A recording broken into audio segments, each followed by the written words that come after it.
couple of weeks ago, I was sitting in the theater watching Captain America Civil War, and one of the trailers that came on before the film came on was about the Roots reboot. And my reaction to that trailer was I pretty much rolled my eyes when I saw this trailer. Why? Because it seems to me that there are only two periods that the Afro American Negro enjoys making films about: slavery and the civil rights period. They don't want to talk about any other period in film from a historical context. And the reason that the Afro American Negro always gives you to talk about why he always has to make slave films and civil rights films is this: we need to know our history. Well, don't we want to talk about any of the other periods in history? I mean, black history is long and extensive, but the Afro American Negro seems to enjoy only discussing two time periods. They love making these films about slaves, such as your 12 Years a Slave, and many others, or your civil rights films like your Selma. And you look at that and you go, there is so much expansive history we could be discussing right now. I mean, I'm still, again, sitting here waiting for the movie about your Black Wall Street, the town in Tulsa, Oklahoma, which had numerous black owned businesses and even had its own bus line. Nobody wants to make a film about no Black Wall Street. No, nobody, none of these Negroes who want to make a film about that. Nor do they want to make a film about many of our great educators like our Mary McLeod Bethune and her comments about how the black woman's moral position, was important to the race. Nobody wants to talk about that. Nor do they want to talk about black owned businesses or black economics or any sort of other black person. No, they don't want to talk about that. When it comes down to the Afro American Negro, we truly see how codependent he is with the films that he makes and the films that he participates in. Because every film that you see that he creates these days is either a slave movie or some other sort of film that depicts the African American Negro in a negative light. But I'm just going to talk about this obsession with slave movies because I believe there's something pathological in this, and it really shows again the codependency that the Afro American Negro has because this Afro American Negro enjoys being the victim. So he's always looking for material that presents him in that light. This is why they have such a fascination with these slave movies and these civil rights movies because you think with the freedom to create any sort of media for yourself and the tools to do that, the Afro American Negro will be out here making fantasy movies and superhero movies that would allow him to compete in the business world with his white and non black counterparts in the global marketplace. But instead, we get a steady stream of slave movies and your civil rights movies. And that's all so that the Afro American Negro can say that he is a victim of the ongoing legacy of slavery and white supremacy because that's how he sees himself and that's how he wants the world to see him, as this victim of this abuser. And he believes that if he continues to make these type of films, people will continue to see him as this victim of racism and white supremacy instead of showing how creative he can be behind the camera.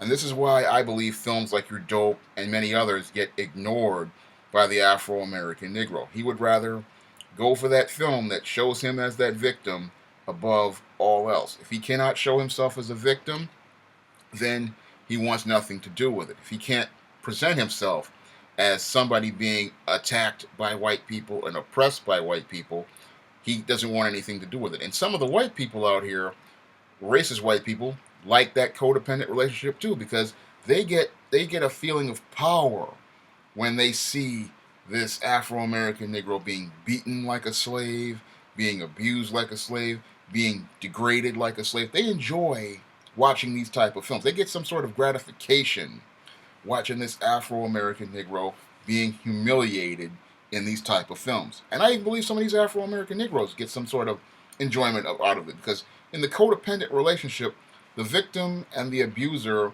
they enjoy this type of relationship because they feel both of them feel they're getting a sense of power because they're both jockeying for that position of power. They like being the victim. They like saying that, oh, this black person's doing me wrong, and then the black person likes to say this white person's doing me wrong, and they're jockeying for that position of power. I'm not understanding, as I've stated in numerous videos, that this is a downward spiral.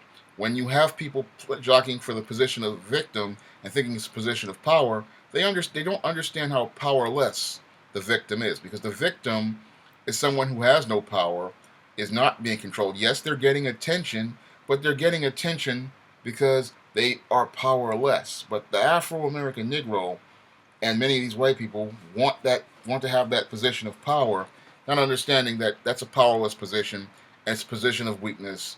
And when you are down, you are not in any sort of power, have no sort of power and control whatsoever. But they watch these movies like Roots thinking that this is some sort of validation of self, when it's not a validation at all. It's basically more of the same old degradation and same old humiliation. I have to say this about Hollywood. Um, is just getting really old with these films. I mean, how many films can you make about slavery? How many civil rights films can you make? How many? I mean, this is why nobody. This is why after a while it gets really tired. I mean, I remember watching a lot of these films when they would rebroadcast them on the African Heritage Movie Network in the '70s, from the '70s, and they got repetitive. It was the same thing over and over and over again. And I mean, I look at this 2016 now again.